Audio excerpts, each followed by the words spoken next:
Boas tardes, boas noites. Dando continuidade à leitura do livro A Caminho da Luz de Emmanuel, vamos, no capítulo 10, continuar a leitura sobre a Grécia, que por si só já seria objeto de uma enciclopédia, né? Mas vamos fazer a leitura, né, com o mínimo do que a gente possa falar para entender o contexto todo. A Grécia. Ao influxo do coração misericordioso do Cristo, toda a Grécia se povoa de artistas e pensadores eminentes, no quadro das filosofias e das ciências.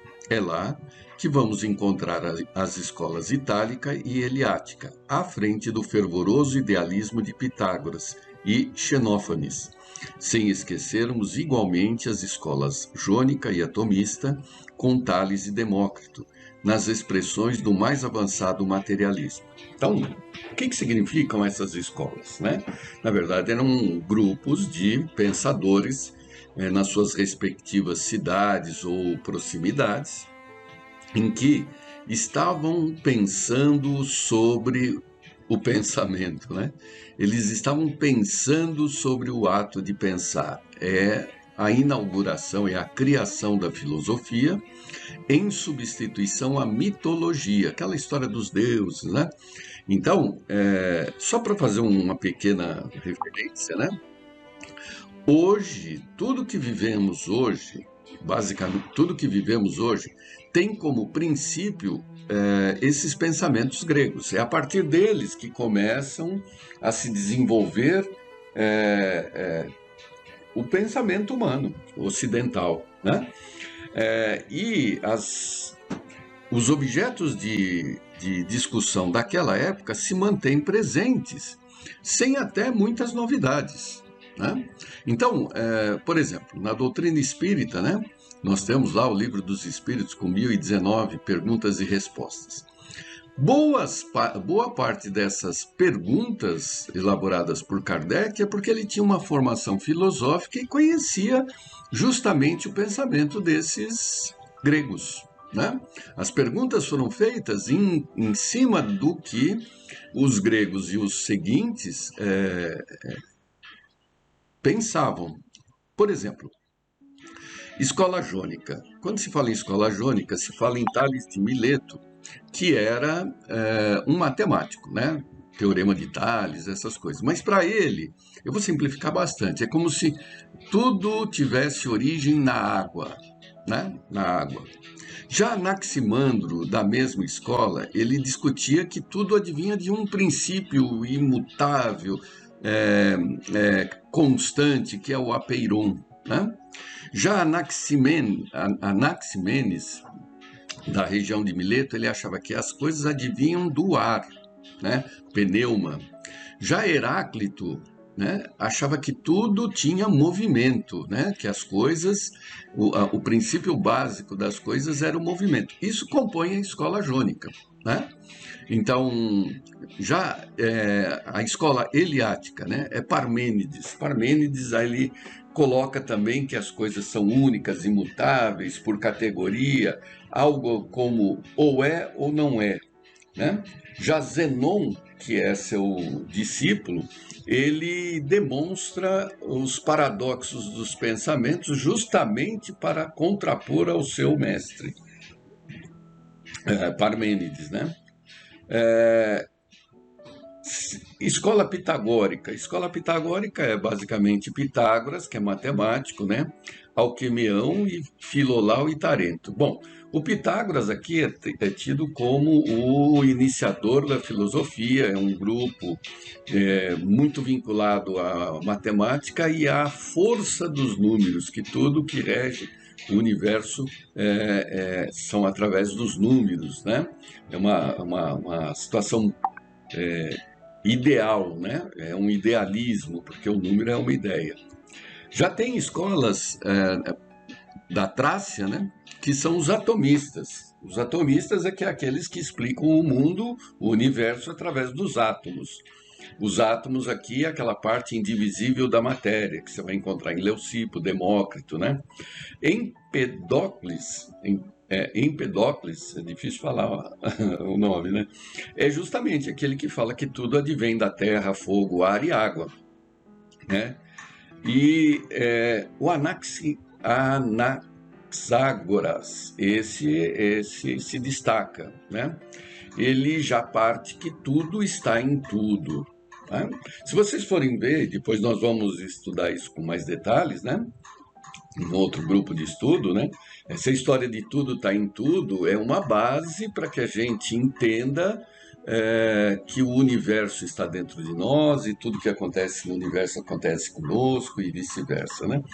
Todos esses que a gente comentou são pré-socráticos. Pré-socráticos não é necessariamente que vieram antes de Sócrates, até alguns eram contemporâneos, né?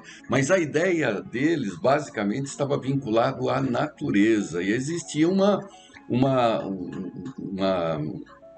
confronto entre aqueles que estavam vinculados mais às coisas, à realidade, né? E outros às ideias, né? Ao idealismo, né? E aí vem Sócrates que faz a fusão dos dois pensamentos, né?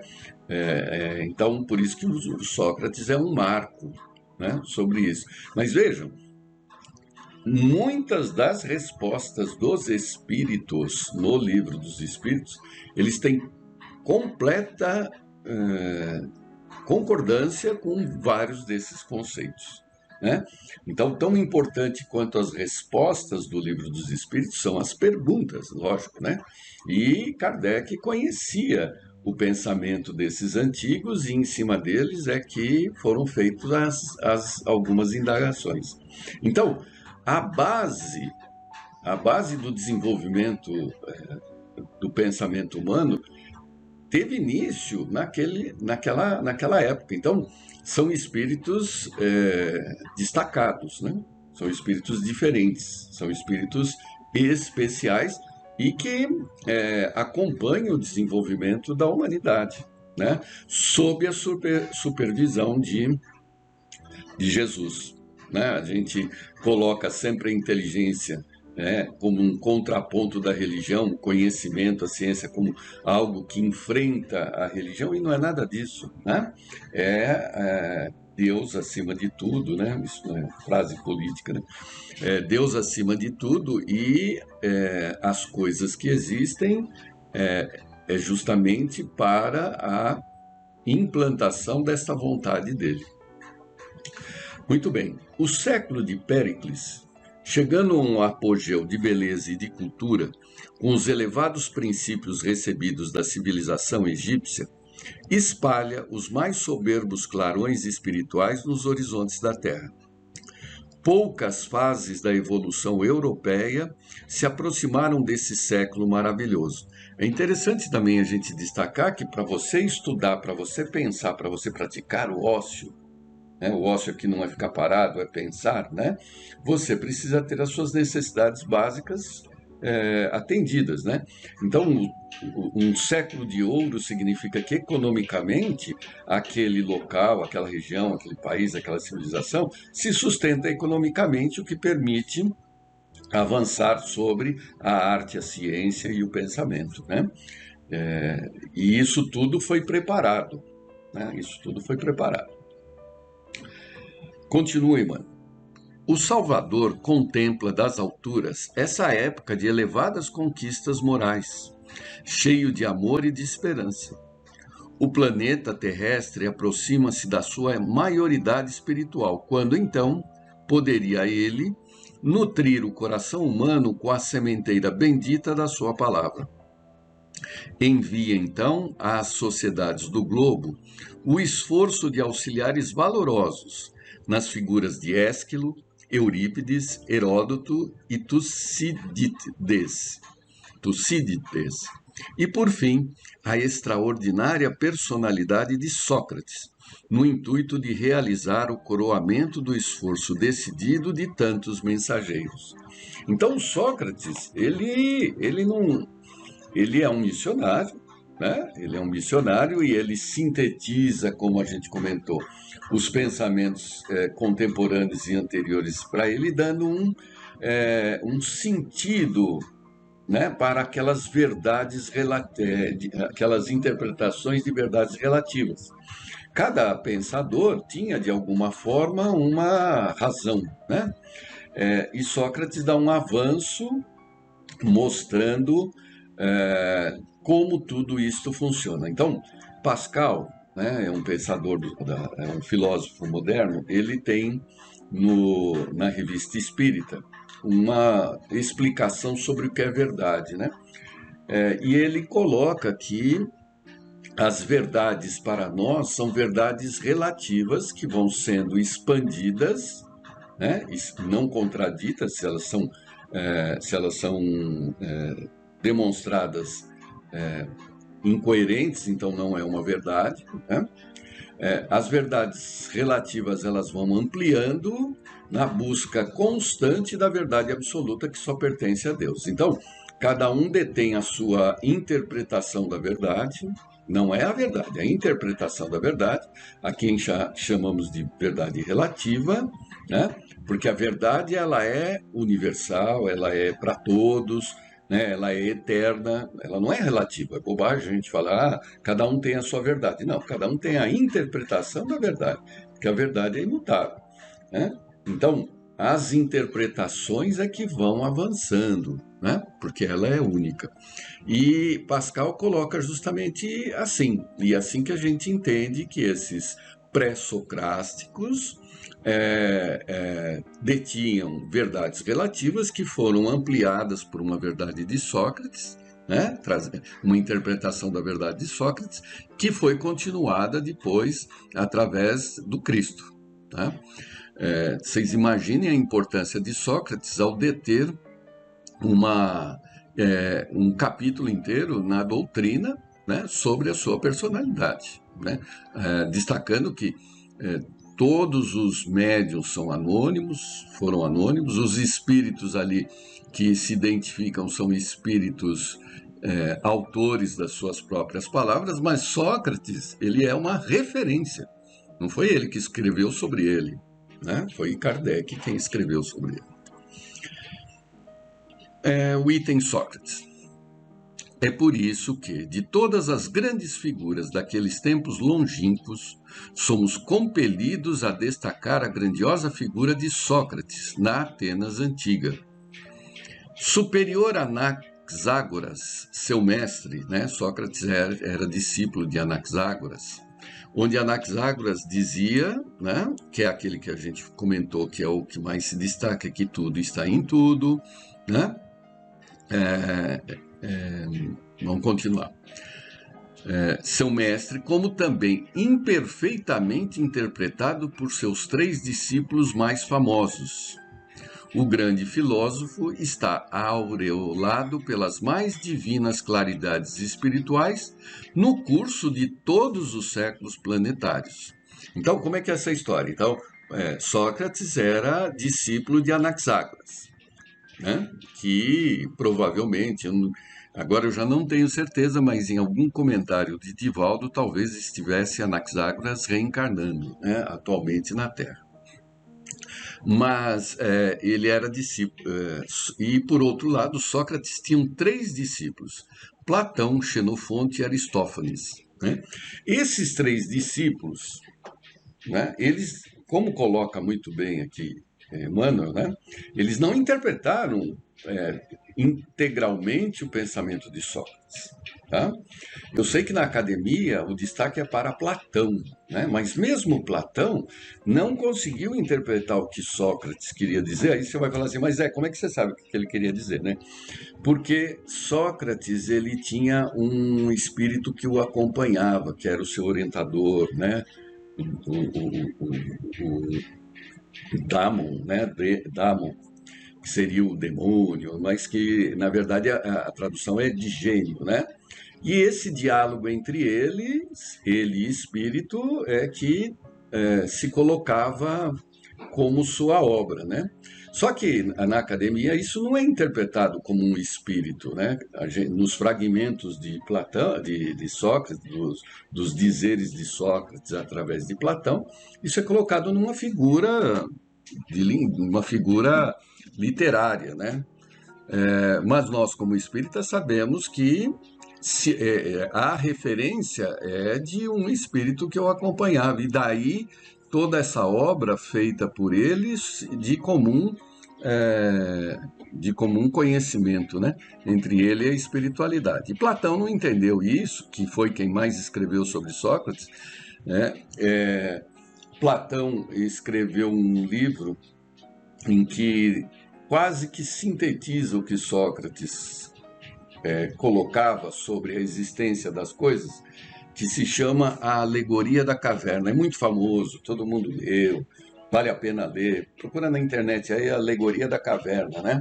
Em que nós andamos em cavernas, né? Iluminados por lâmpadas artificiais, e olhamos só as sombras daquelas iluminações e temos uma ideia do que é o mundo através das sombras. Isso é a interpretação, né, dos nossos sentidos, né? Mas que a verdadeira luz está na saída da caverna, né? Que é o mundo do bem, que é o mundo ideal, né? Que é o mundo o mundo do bem. A definição seria para essa, que na verdade tem um introito sobre a espiritualidade, né? E Platão descreveu a alegoria da caverna num livro chamado A República. Mas aí volta aquela história, ele entendia que a república, né, quer dizer, a forma de governo de uma polis, né, deveria ser exercido pelos filósofos. E, portanto, ele, né? Porque era justamente quem mais sabia a respeito das necessidades de todo mundo. Então, essas distorções aqui empalidecem algumas ideias que temos de Sócrates, né? Mas, na verdade, isso são interpretações de Platão, né? Sócrates não escreveu absolutamente nada, né? Porque ele entendia, né, fruto provavelmente até do seu mestre e até da sua mãe, que era parteira, né? Que o conhecimento todo está em nós, né? Nós trazemos isso, né? E, portanto, nós temos que, através dos nossos questionamentos, fazer o parto dessa ideia que está dentro de nós. Todo conhecimento está em nós, né? É interessante, por isso que ele não escreveu. Ninguém ensina nada para ninguém, você que tem que descobrir de dentro de você. Mas isso não é objeto agora. Sua existência, em algumas circunstâncias, aproxima-se da exemplificação do próprio Cristo. Sua palavra confunde todos os espíritos mesquinhos da época e faz desabrochar florações novas de sentimento e cultura na alma sedenta da mocidade. Nas praças públicas, ensina à infância e à juventude o formoso ideal da fraternidade e da prática do bem, lançando as sementes generosas da solidariedade dos pósteros. E ainda continua, Emmanuel. Mas Atenas, como cérebro do mundo de então, apesar do seu vasto progresso, não consegue suportar a lição avançada do grande mensageiro de Jesus. Sócrates é acusado de perverter os jovens atenienses, instilando-lhes o veneno da liberdade nos corações. Então ele basicamente foi acusado e julgado por desviar os jovens e ser ímpio, né? Não acreditar nos deuses, né? Foram essas duas acusações básicas sobre ele. Preso e humilhado, seu espírito generoso não se acovarda diante das provas rudes que lhe extravasam do cálice de amargura. Conscientes da missão que trazia, recusa fugir do próprio cárcere, cujas portas se lhe abrem às ocultas pela generosidade de alguns juízes e até alguns discípulos. Então, houve um complô, né, para que ele pudesse fugir. E ele se recusou a fugir, porque ele entendia que se a sociedade tem regras, assim como a família tem regras, né? Ele descumprindo uma regra da sociedade, ele estaria desmontando essa sociedade tal qual se ele descumprisse os princípios, né, formadores de uma família, né? Então é preferível seguir uma lei, né, que mantém o interesse coletivo, ainda que seja desfavorável a ele, para manter a ordem da coletividade, né? Totalmente diferente do que pensamos primariamente, né?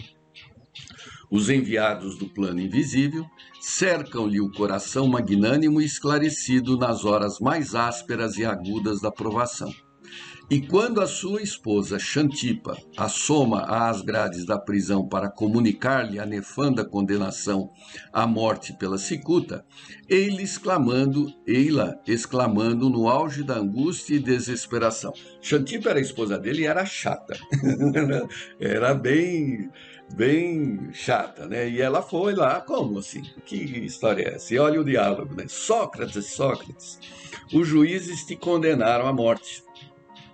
Que tem isso? Respondeu resignadamente o filósofo. Eles também estão condenados pela natureza. Ele sabia, todos vamos morrer, né? Mas esta condenação é injusta, diz a mulher. Soluça ainda a desolada esposa. E ele a esclarece com um olhar de paciência e de carinho numa frase que atravessa os séculos. E quererias que ela fosse justa? Quem fosse justa? A condenação dele? Né? Olha só a profundidade, quer dizer, ele prefere se submeter a uma ordem, né, ainda que injusta, a se opor a ela e até mostrar que, se fosse justa, aí sim ele estaria numa situação difícil.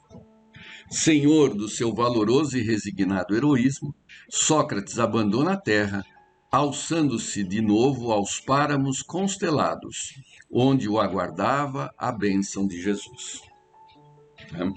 Então, que fique aqui o exemplo, né? Há muito que estudar sobre o comportamento. Isso é dever, né? Esse é o conceito de dever. Não é só conhecer o bem, é fazer o bem, né? Fazer o bem por quê? Por dever, né? Por um dever pelo futuro. Terminou o nosso horário, na semana que vem continuaremos. Até a próxima oportunidade.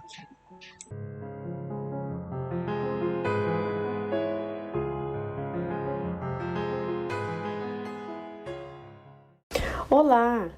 Hoje nós vamos ver um trecho, uma passagem aqui do livro Boa Nova, através da psicografia do Chico Xavier, pelo Espírito Humberto de Campos, capítulo 11, o Sermão do Monte. A importância do Sermão do Monte é gigante, é gigantesca. Ismael, quando o Frei Fabiano adentra o convento São Bernardino de Sena e ele deixa de ser o Barbosa e passa a ser o Frei Fabiano, esse diálogo que Ismael tem com o Frei Fabiano, Francisco e uma pleiade de espíritos, Ismael comenta o seguinte a respeito do Sermão do Monte, para que nós possamos entender a importância dele. Sabemos todos que o mais sublime de todos os ensinamentos que nosso Mestre Maior nos passou encontra-se no Sermão da Montanha. As bem-aventuranças, prosseguiu o anjo, resumem os passos essenciais da evolução íntima das criaturas para a plena integração com o Cristo. Em Boa Nova,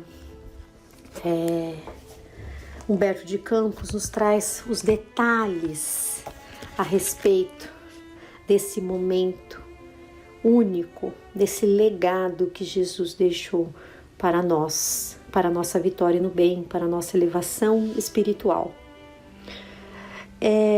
Nos tempos de Jesus, os apóstolos, os discípulos, os companheiros dos mestres, eles eram muito procurados também, né? No momento que o mestre começa as suas pregações, difundir a Boa Nova, os apóstolos, os companheiros, eles estavam ali também em evidência. E as pessoas não conseguiam chegar a Jesus, então buscavam eles para saciar as suas dúvidas, a sua sede de verdade, de amparo, de consolo. E um desses momentos ocorre com Levi. Então, aos primeiros dias do apostolado, um pequeno grupo de infelizes procurou Levi na sua confortável residência. O Levi, ele era um coletor de impostos, né? Ele era um publicano, então ele tinha ali, né, quando Humberto de Campos fala uma confortável residência, porque ele tinha uma condição melhor se comparada aos demais. Desejavam explicações sobre o Evangelho do Reino, de modo a trabalharem com mais acerto na observância dos ensinamentos do Cristo. O coletor da cidade manifestou certa estranheza. Afinal, disse ele aos infortunados que o procuravam, o novo reino congregará todos os corações sinceros e de boa vontade, que desejam emanar-se como filhos de Deus. Mas que podeis fazer na situação em que vos encontrais? E dirigindo-se a 3 deles, seus conhecidos pessoais, falou convicto. Que poderás realizar, Lisandro, aleijado como és? E tu, Áquila, não foste abandonado pela própria família sob o peso de sérias acusações? E tu, Pafos, acaso edificarias alguma coisa com as tuas atuais aflições? Veja que o comentário de Levi acabou ali, né, jogando um balde de água fria nesses 3 que o procuraram, que estavam ali buscando o reino de Deus. E ele, com esse comentário, ele acabou o quê? Desencorajando. Então, olha a nossa responsabilidade quando alguém nos procura para relatar algo, né? Alguém que está ali buscando uma nova fase de sua vida. Nós temos que ter cuidado. Ele, nesse primeiro momento, ele não os julgou aptos a servir no reino de Deus. A visão dele era deturpada. Lembrando que todos eles tinham suas dificuldades, assim como nós, e Jesus os conhecia profundamente. Os interpelados entreolharam-se cabisbaixos, humilhados. Somente então chegavam a reconhecer as suas penosas deficiências. Veja que a palavra do mestre, o contato, os primeiros contatos que eles tiveram, os encorajou, né? Eles até esqueceram de suas dificuldades e foram ali procurar como que eu posso fazer para servir, como eu posso ser útil. Eles estavam animados, engajados, e o comentário de Levi acabou deixando eles numa situação muito difícil, porque aí eles, né, entenderam, né, nesse primeiro momento que talvez eles não fossem aptos, né? Eles ficaram ali numa situação desanimados. A palavra rude de Levi os despertara, tomara-os uma dor sem limites. Jesus dissera nas suas pregações carinhosas que seu amor viera buscar todos os que se encontrassem em tristeza e angústias do coração. Então o comentário de Levi acabou sendo contraditório, né? Aquilo, né? A gente é capaz de muitas coisas, e Jesus, ali nos encontros que ele tinha, ele percebia o potencial de cada um. Quando ele falou para essas multidões e falou sobre o reino dos céus, ele despertou naqueles que realmente tinham condições de adentrar no reino do céu. Quando o mestre chegara, haviam experimentado a restauração de todas as energias, né? Trouxe o alento, o bom ânimo, a esperança se acendeu. Jubilosos guardavam as suas promessas relativamente ao Pai justo e bom, que amava os filhos mais infelizes, renovando nos corações as esperanças mais puras. Achavam-se exaustos, mas a lição de Jesus lhes trouxera novo consolo às almas desamparadas de qualquer conforto material. Queriam ser de Deus, vibrar com a exaltação das promessas do Cristo, porém a palavra de Levi novamente os arrojara à condição desditosa. né? Então eles já não tinham mais aquela questão material, porque eles não tinham nada, né? Eles eram ali desafortunados. Então, por isso que as palavras de Jesus sobre o reino de Deus soou tão profundo, né? Deu ali o alento e o encorajamento para seguir nessa estrada, seguir nesse caminho. O grupo de pobres e infortunados retirou-se em desalento. No entanto, o mestre pregaria no monte àquela tarde e, quem sabe, ministraria os ensinamentos de que necessitavam. Vejam que a palavra ali de Levi, embora tenha sido ali rude, dura, desencorajadora, eles ainda mantiveram um fiozinho de esperança, porque eles sabiam que Jesus iria pregar, né? Talvez desse a resposta que eles precisavam. Tamanho o poder, o amor, o magnetismo de Jesus. Decorridos alguns instantes, Jesus, em companhia de André, deu entrada em casa de Levi, né? Logo na sequência. E aí eles começaram a conversar. O coletor, a certa altura da conversação, a sorrir ingenuamente, relatou a ocorrência, terminando alegremente a sua exposição com estas palavras: que conseguiria o evangelho do reino com esses aleijados e mendigos? Mas, lembrando-se de súbito que os demais companheiros eram criaturas pobres e humildes, acrescentou: é justo esperemos alguma coisa dos pescadores de Cafarnaum. São homens fortes e desassombrados, e o bom trabalho lhes cabe. Não vejo, porém, como aceitar a contribuição desses desafortunados e vencidos que nos procuram. Então, vamos fazer uma análise desse parágrafo e desse comentário de Levi, que pode ser um comentário nosso, né? Uma visão deturpada, crenças limitantes, ou seja, nós comentamos sobre aquilo que acreditamos, mas que pode não ser uma verdade, e que nesse caso não era uma verdade, né?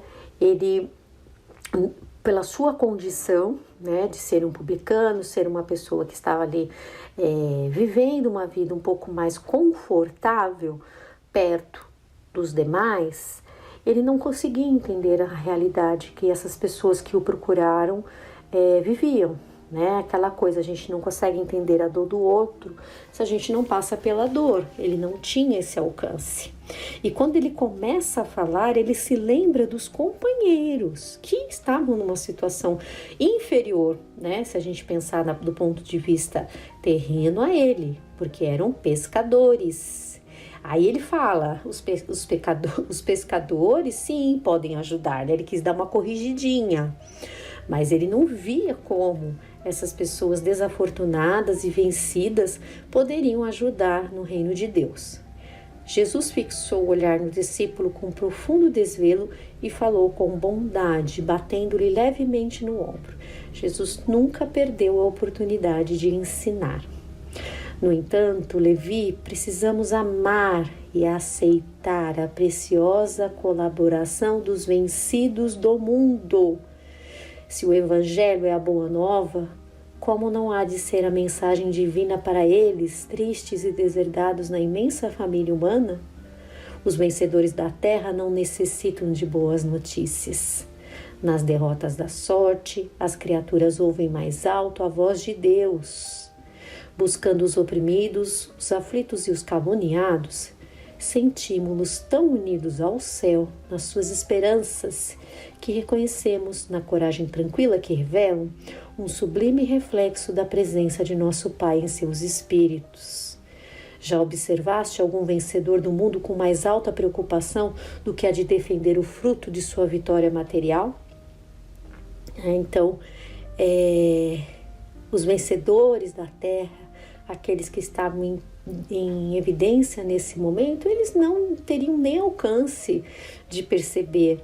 A palavra do mestre não era para eles, porque eles estavam ali ligados à terra, às suas conquistas, em defender os seus patrimônios, os seus títulos, os seus conchavos. Não teriam nem olhos de ver, nem ouvidos de ouvir a palavra do mestre, mas sim aqueles que eram deserdados, né, desafortunados, os mais humildes. Levi sentia-se comovido e, aproveitando a pequena pausa que se fizera, exclamou algo desapontado. Senhor, minhas observações partiram tão só do meu intenso desejo de apressar a supremacia do Evangelho entre os que governam o mundo. Veja que ainda assim ele quis ali defender, porque a visão dele era de um homem, né? Defender o seu ponto de vista. E veja que, como nós sabemos, né, nada foi imposto, nada foi violento, né? Jesus, pelo contrário, pacificador, né? Conduziu o diálogo entre as partes e não ali a imposição. Quem governa o mundo é Deus, afirmou o mestre convictamente, e o amor não age com inquietação, né? O amor é paciente, ele sabe esperar, ele aguarda, não impõe. Agora imaginemos, Levi, que os triunfadores da terra viessem até nós, ensarilhando suas armas exteriores, ou seja, impondo as suas armas. Figuremos alguns generais romanos chegando a Cafarnaum com os seus troféus numerosos e sangrentos, afirmando-se desejosos de aceitar o evangelho do reino de Deus e oferecendo-se para cooperar em nosso esforço. Certamente trariam consigo legiões de guardas e soldados, funcionários e escribas, carros de triunfos, espadas e prisioneiros. Começariam protestando contra as nossas pregações pelas estradas desataviadas da natureza, por não estarem no íntimo desarmado das vaidades das vitórias. Edificariam suntuosos templos de pedra, em cuja construção lutariam duramente por hegemonias inferiores. Uns desejariam palácios soberbos, outros empreenderiam a construção de jardins maravilhosos. Recordando a ação das espadas mortíferas, talvez pretendessem disputar a ferro e fogo o estabelecimento do reino de Deus, exterminando-se reciprocamente, por não cederem uns aos outros em seu ponto de vista, desde que cada vencedor se julga no mundo com maior soma de direitos e de importância. A pretexto de lutar em nome do céu, espalhariam possivelmente incêndios e devastações em toda a terra. E seria justo, Levi, trabalhássemos por cumprir a vontade de nosso Pai, aniquilando seus filhos, nossos irmãos?